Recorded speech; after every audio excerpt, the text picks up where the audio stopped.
Hi friends, today I wanted to chat about how we think about experiences in life.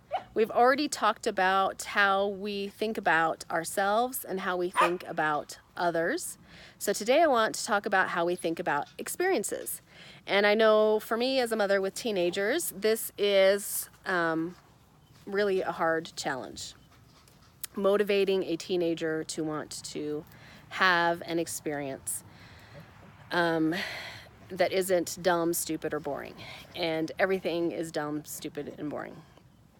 And it's been one of the biggest challenges of my life that has not always brought out my best inner self in dealing with it.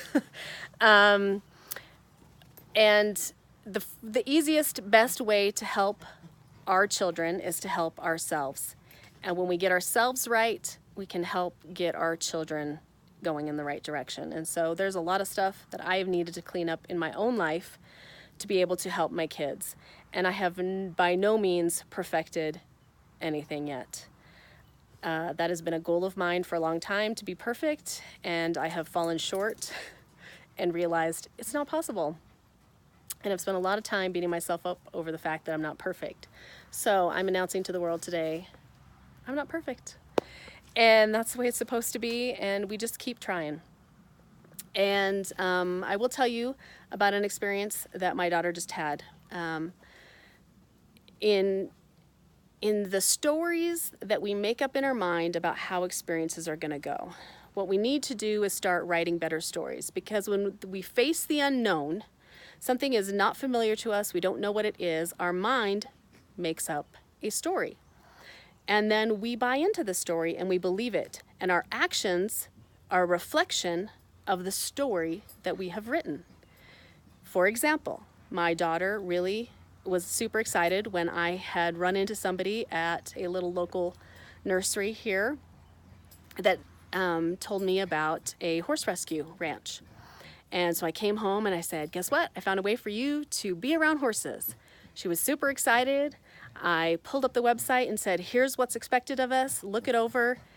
And I've signed us up to go and take this class.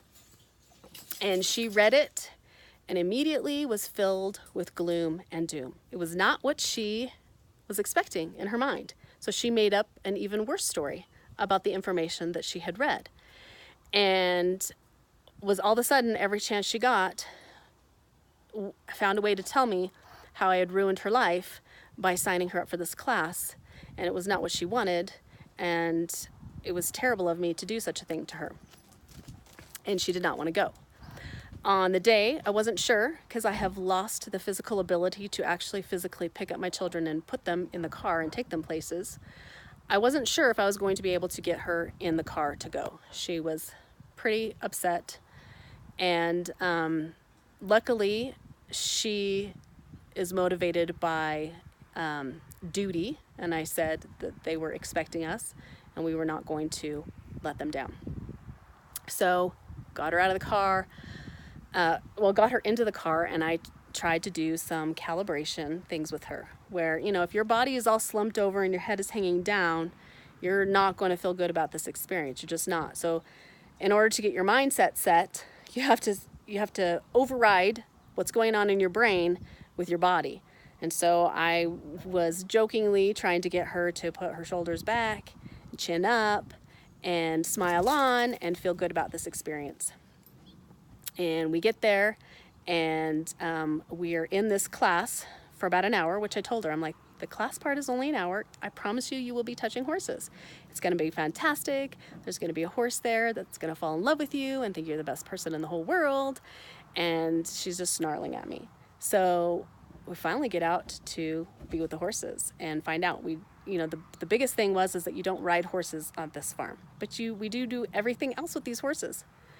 And so being able to show her afterwards that it was the story in her mind that was incorrect, that she was running off of this assumption instead of making up a better story.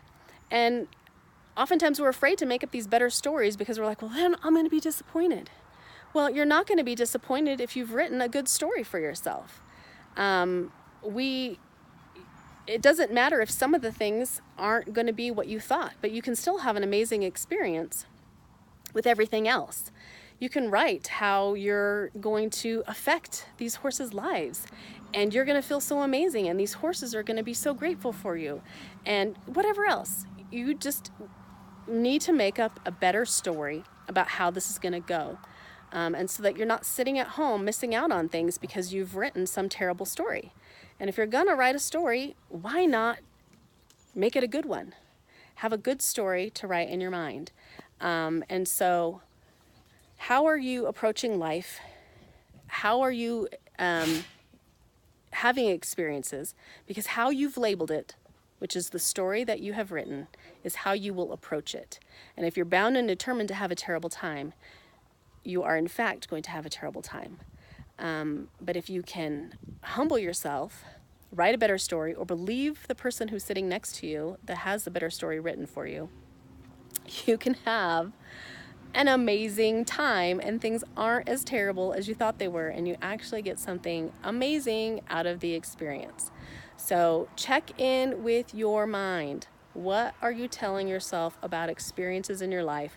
What are you holding yourself back from because you've written a crazy story? I can't even tell you how many crazy stories my kids have written about how something is going to work out so terribly and there's no hope because these are the rules and this is what happens.